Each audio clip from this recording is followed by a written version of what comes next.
When I was younger, had the opportunity to listen in to a conversation between an older woman and a younger woman.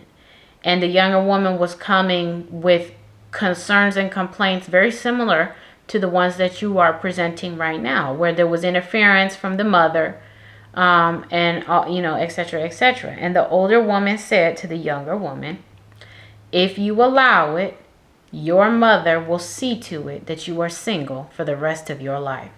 Now, I remember that statement stunned me, and over the years, I watched how that warning was actually true. Hey everybody, it's Busy Mark and I am back with another video, but before we begin, I am pleased to announce that The Modest Fitting has officially launched, a women's clothing boutique offering skirts and dresses that embody modesty, femininity, and beauty. To learn more about dresses like this one and others available for purchase, head over to themodestfitting.com. But without further ado, let's begin.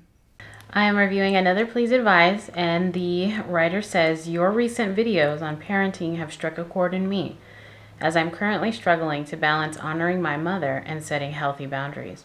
For context, I'm a 30-year-old baby Christian, and my mother would most likely identify as agnostic. She's also a feminist and was a single mother to me and my sibling growing up. My husband and I were blessed with a healthy son in October. My mother is strongly opposed to our traditional marriage, and she doesn't like my husband due to her past experiences with masculine men and her commitment to being a strong and independent woman. Since I gave birth, she has made it clear that she sees the role of grandmother as the main source of meaning in her life. Although she lives in a different part of the country, she has continued to show up unannounced, although I've asked her not to, and whenever I try to set boundaries with her, she either gets upset, accuses my husband of brainwashing me, or simply ignores the boundary. When my husband sets boundaries for us as a family, she will throw tantrums and say disrespectful things to him, and still continue to do whatever she pleases. I'm not sure what else I can do without violating the Lord's commandment to honor my parents, so any advice you have would be appreciated. Thank you for the content you create. It has helped me a great deal on my journey. So thank you for sending in your letter. And the challenge with traversing relationships with in-laws is not new. It's not one that I wish on anyone, because I have had the privilege of being able to observe family structures where the relationships with in-laws on both sides of the family are good and healthy. And so I know that it isn't a pie in the sky type of pipe dream that Christians and I think general people would have. But unfortunately, not every family structure rises to the standard that we would feel God would have for us. And so that does leave us in situations where things are less than ideal and we need some advice on how to move forward. So I'm going to go through and read it again. Your recent videos on parenting have struck a chord in me, as I'm currently struggling to balance honoring my mother and setting healthy boundaries. I thought the wording of the first sentence was interesting, because you were saying I'm having a hard time. I'm struggling to balance honoring my mother and setting healthy boundaries. And the notion of that feels kind of strange to me, because I don't see why that would be.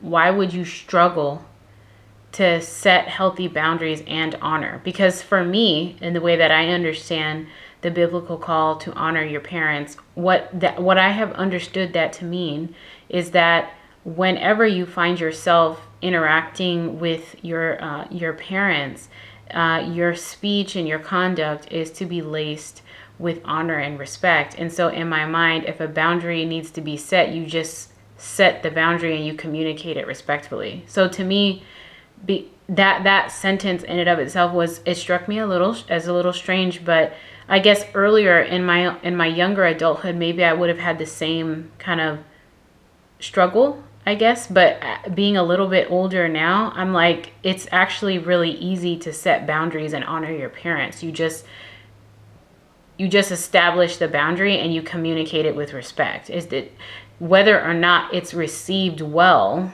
with a good attitude, or if it's received with pain is irrelevant. The point is are you communicating and behaving in a way that accords with respect? You can set boundaries, and even firm boundaries, and communicate them respectfully. So that was the first thing that I thought when reading that first sentence. You said, for context, I'm a 30-year-old baby Christian, and my mother would most likely identify as agnostic. Okay, that's fine. She's also a feminist and was a single mother to me and my sibling growing up. So I do understand why you're pointing out this information based on the review that we've done thus far in Christian parenting.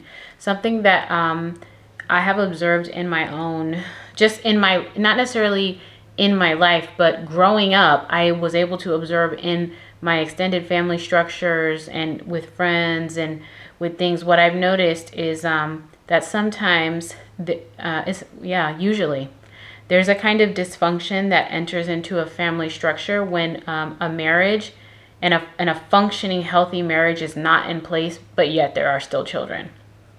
Now, before I continue, I know there's going to be people that hear themselves in the scenarios that I'm going to describe, and they're going to be tempted to take offense. Some people are going to take offense no matter what I say, but for what it's worth, it's not intended to offend. Where I'm making an objective observation and an assertion about some things that I have observed. A lot of the time, when a healthy, solid marriage is not in place, but children arise, and the mother has not worked out whatever hurt, or pain may have come from that with the Lord. A lot of the times I will see single mothers use their children, whether they are male or female, as surrogate husbands. And so what can happen is if the woman never enters into an actual marriage or never heals, she will continue to lean on emotionally and mentally on her children, male or female, daughter or son, as a kind of husband to her. And that becomes a problem when the children grow up and enter into adulthood and they enter into actual marriages. It creates unnecessary conflict and strife, because what's happening is a kind of tussle that you could in some ways see when, in the Bible, when we read about, men who were juggling multiple women in marriages, in polygyny. A lot of the time the women would strive and there would be struggle and strife between them to compete for the affection and just kind of the husband in question.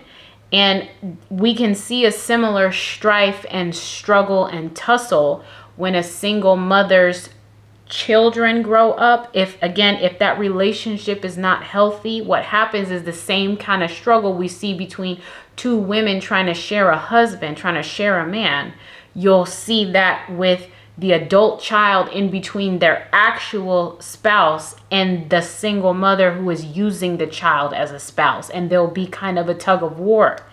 And so that's just something to bear in mind. I know some people, if you are a single mom and you are healthy, then this doesn't apply. But unfortunately, a lot of people, single dads as well, who find themselves parenting by themselves, are usually, there is some facet of unhealthfulness there, where the children start getting adultified and they start being turned into partners when that's not God's plan. It's not his plan.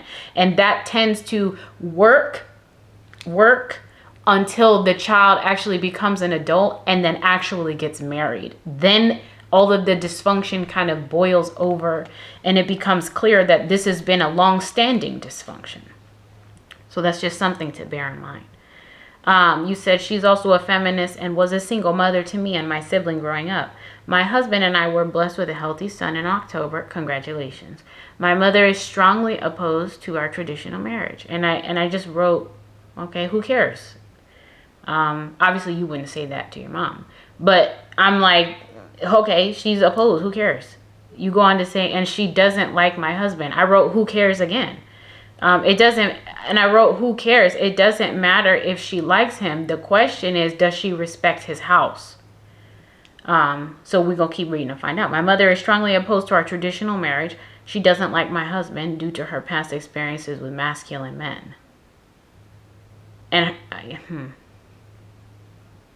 don't know if masculine men is the reason she has a problem. She might have an issue because of sinful men, but I don't know that them being masculine men is a problem, but I digress. Due to her past experiences with masculine men and her commitment to being a strong, independent woman. All of this is kind of, I appreciate the extra information, but it really is irrelevant. It has nothing to do with you. If that's the life that your mother wants to live, she can live that life. If she wants to be opposed to masculine men, that's her business. If she has a commitment to being a strong and independent woman, that's her business. I don't see how this is not your problem. It's not your business. I don't see how it has any bearing on you. You know, I'm not certain. It feels almost as though you're like taking on your mother's backstory as a part of a burden for you. And I'm like, all of this is like, as far as you're concerned, it's irrelevant. It doesn't matter for you. But let's keep going. Since I gave birth, she has made it clear that she sees the role of grandmother as the main source of meaning in her life. Again, this is her problem.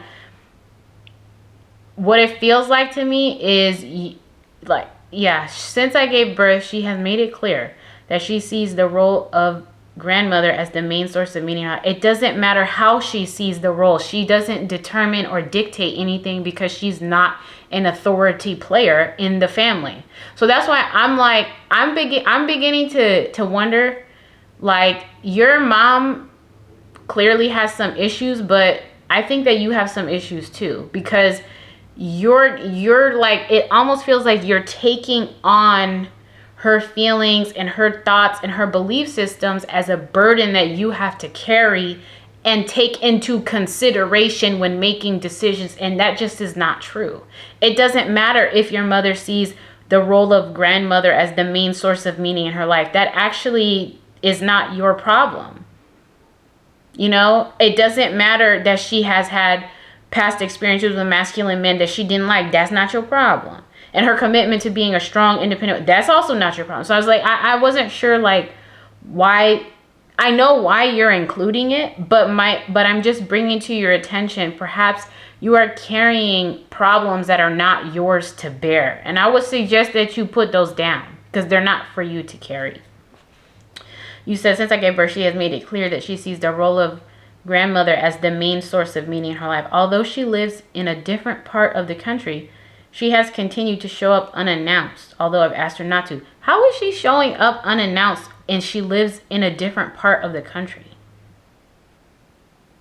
That's a lot. When I first read this through, I was assuming she lived in the same town as you or something like that. And I realized now, reading it a second and third time, you're like, she lives in a different part of the country. How is she popping up unannounced? That's a long way to travel to just pop up unannounced. You said she continues to show up, although I've asked her not to. And whenever I try to set boundaries with her, she gets upset. Okay, who cares? She can get upset if she wants to. She gets upset. She accuses my husband of brainwashing me. Another who cares. It doesn't matter if she accuses your husband of brainwashing you. Or she simply ignores the boundary. Again, it doesn't matter if she ignores the boundary. This has not... You're not responsible for your mother's response. You and your husband are responsible for your actions. I wrote under this when you said she simply ignores the boundary. I said, how can she ignore a boundary that you are enforcing? And then I wrote, are you enforcing it? So that's why I'm like, I recognize that your mom is bringing, some difficulty to the situation. But what I have come to understand is that people can only be as difficult as you allow them to be. You get what I'm saying? So that's why I'm like, if your mother is actually having this much of a negative impact on your life, on your marriage, and in your family life, it's because you're creating provision for her to be able to do that. So that's why I'm like, I recognize that she has some issues, but I think that you're playing a role in this dynamic that's creating ongoing room and provision for her. Now, perhaps that's why you're writing. Perhaps you're writing to ask me, how can I do better to not have my mother have a negative impact? But it doesn't sound like that. It sounded like, you were saying that, oh, it's her. But I'm like, I think it's y'all together. You guys have a dynamic that needs to be adjusted. That's what it sounds like. When my husband sets boundaries for us as a family, she will throw tantrums. Again, who cares? She could throw tantrums if she wants. And she will throw tantrums and say disrespectful things to him. And still continue to do whatever she pleases. How? How can she continue to do whatever she pleases? That's the questions that I have for you. Because again, we can't control people's responses. We just control our own actions. How is it that she's able to do however she pleases? Someone has to be allowing her the room, space, and provision to do that. And I have a feeling it's not your husband. You understand what I'm saying? Whenever you see, let's not even talk about you and your mom. Whenever you see two people in a dysfunctional relationship, I think the temptation is always to kind of like blame the one who's acting as the aggressor. But when you take a closer look, you understand it always takes two to tango. Like if you're going to have two people in a conflict, both people got to be ready and willing to play their role in the conflict. And it sounds like to me when you're saying things like, oh, we tried to set boundaries, but she just does whatever she pleases. How can she do whatever she pleases? I don't understand. I'm not sure what else I can do without violating the Lord's commandment to honor my parents. So any advice would be appreciated.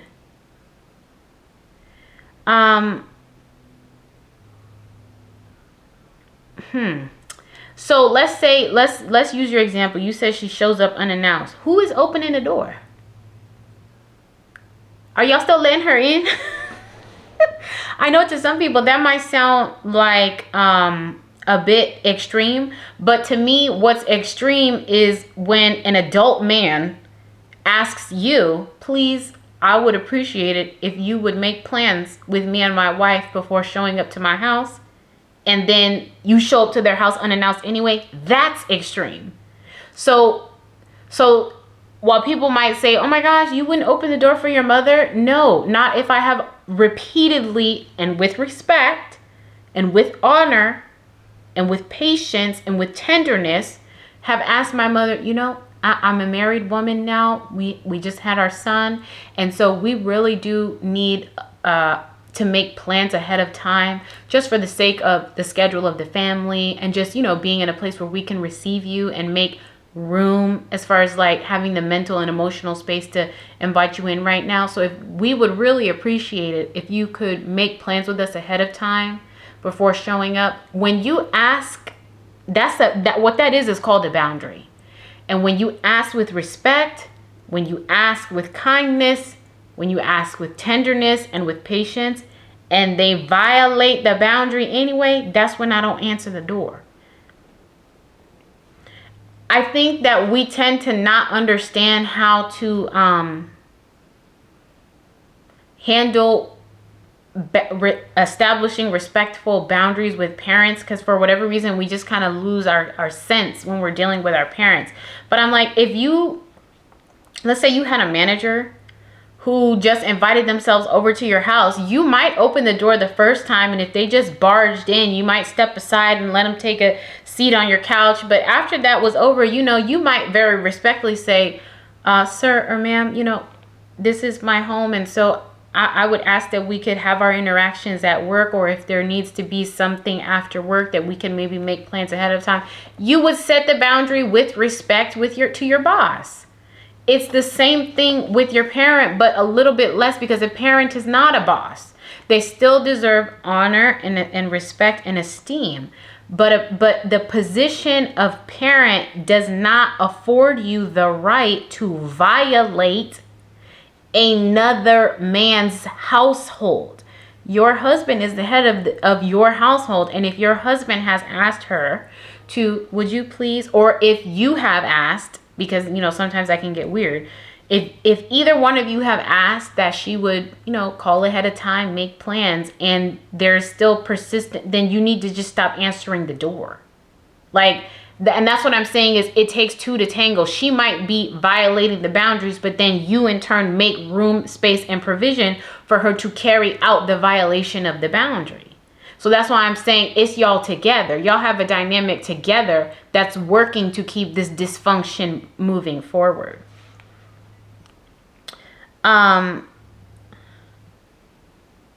Also, you said something about she, whenever I try to set boundaries with her, she either gets upset or accuses my husband of brainwashing me. Unfortunately, I have heard this as well from other people in very similar situations.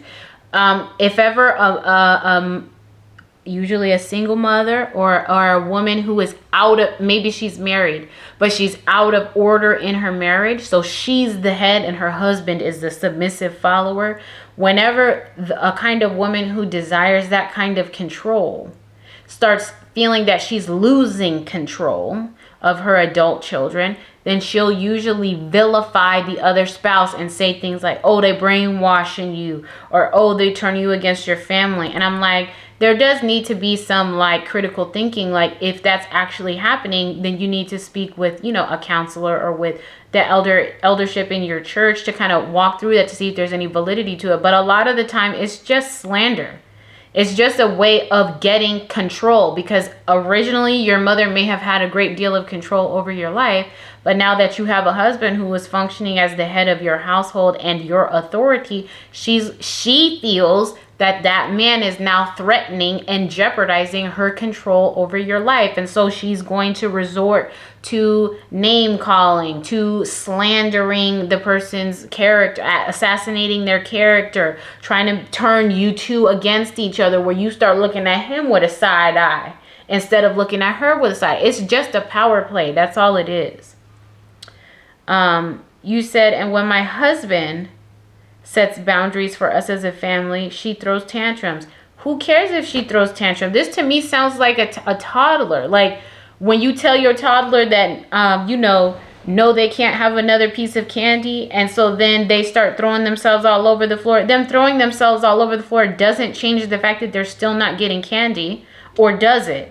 Do you say, or is it that when your husband is like, no, you can't come over, and then when she shows up anyway and throws a tantrum, does he then, or you then open the door and let her in? Well, then that's you giving in to the toddler throwing a tantrum. So you're teaching her that all you have to do is start having a tantrum and then you're going to get your way. So that's why I'm like, this sounds like a dynamic where everybody is playing their role just right to keep this dysfunction perpetuating. You said, when my husband sets boundaries for us as a family, she will throw tantrums and say disrespectful things to him. Now, this part for me is bothersome, because I really do not feel as though a man should have to be disrespected in his own house. Like, if a wife has to respect her husband, how much more so a mother-in-law in his own house?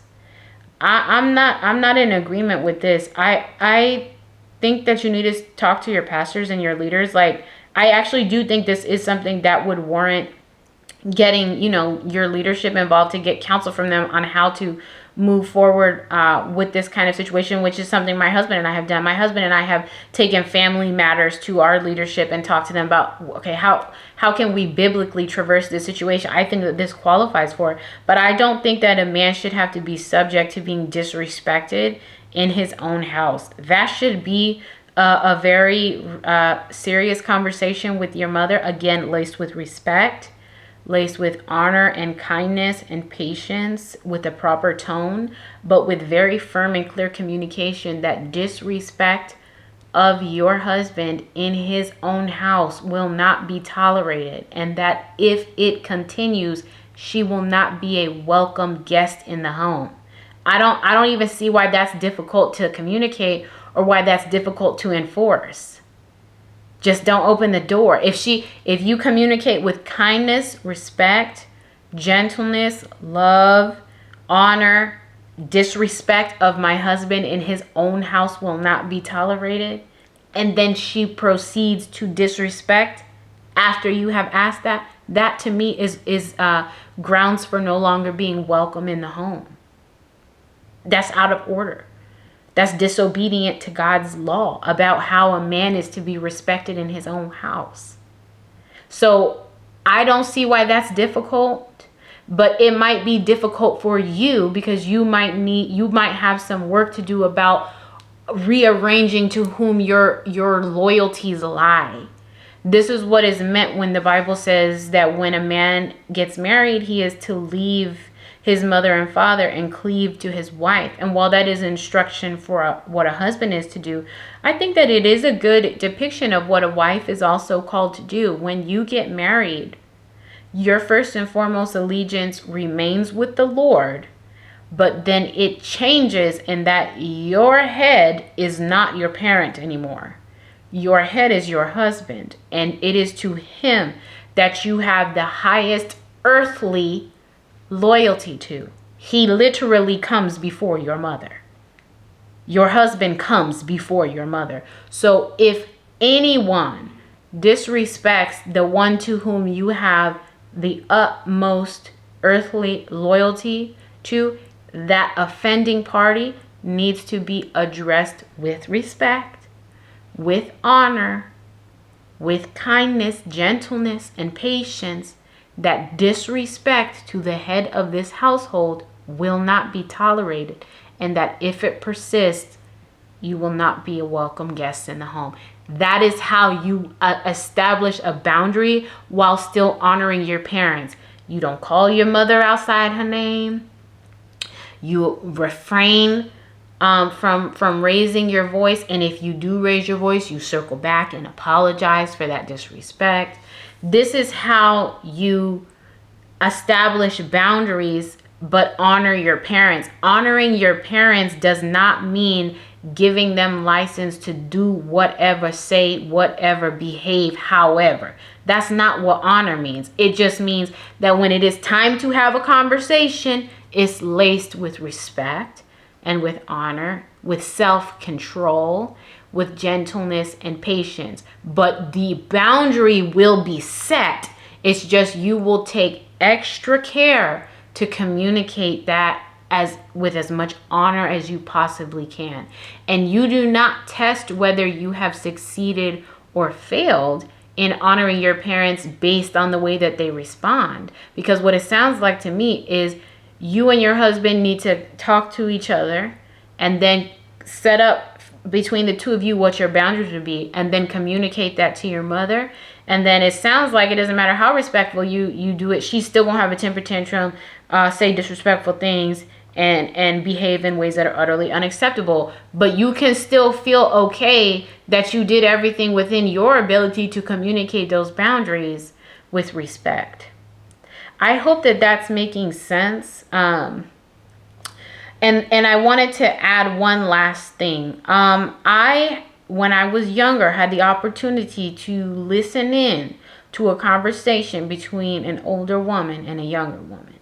And the younger woman was coming with concerns and complaints very similar to the ones that you are presenting right now, where there was interference from the mother, and et cetera, et cetera. And the older woman said to the younger woman, if you allow it, your mother will see to it that you are single for the rest of your life. Now, I remember that statement stunned me, and over the years, I watched how that warning was actually true. There is a way that women who are not in proper position, okay, now again, people gonna get offended. If it does not apply to you, then it doesn't apply. But if it does apply, then you need to take some time to evaluate this. There is a way that women who are out of proper position will behave in ways that are destructive to the independence of their children. A woman who has made her children a kind of surrogate partner to her because she has no husband will fight ferociously to keep those children in position, even if that means the destruction of those adult children's relationships. And when you understand that, you understand that your marriage will need to be protected and defended, even from the wounded and pained part of your mother.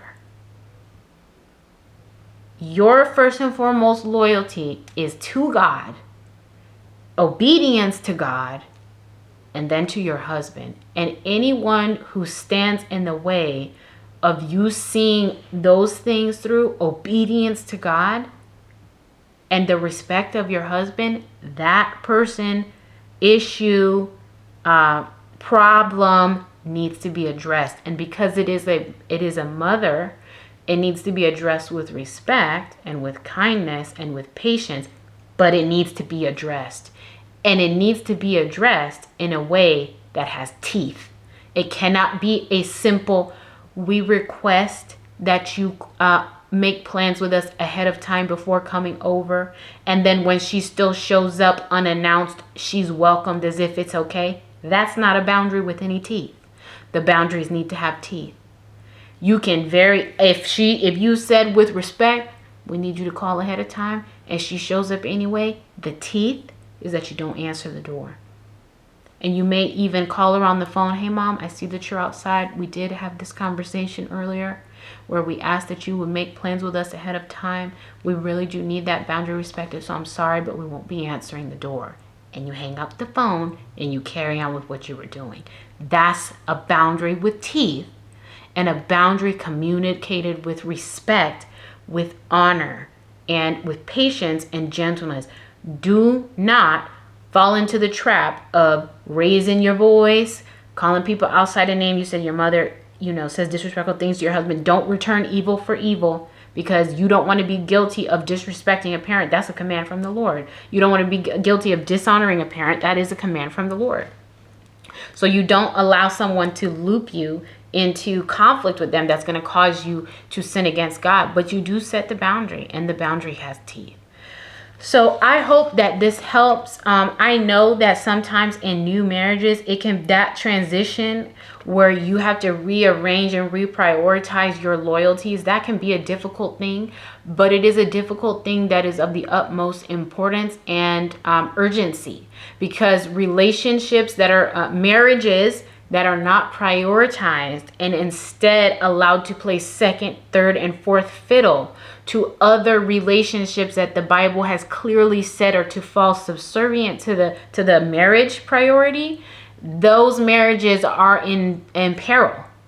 They are in jeopardy. They are fragile because everything is out of order. It sounds like your loyalties are either out of order, or your understanding about what it is to honor a mother is out of order. So I hope that regardless of which issue it is, that, this talk has helped to bring some level of clarity to it. Again, I do think that this is a situation that's worth talking with the, male headship in your church about, and getting them to provide some insight into how to deal with it. Cameron and I have done that very thing. We've asked for insight. How do we traverse these relationships with extended family? And we've gotten leadership to help us with that. So I hope this helped, but let this just be the beginning.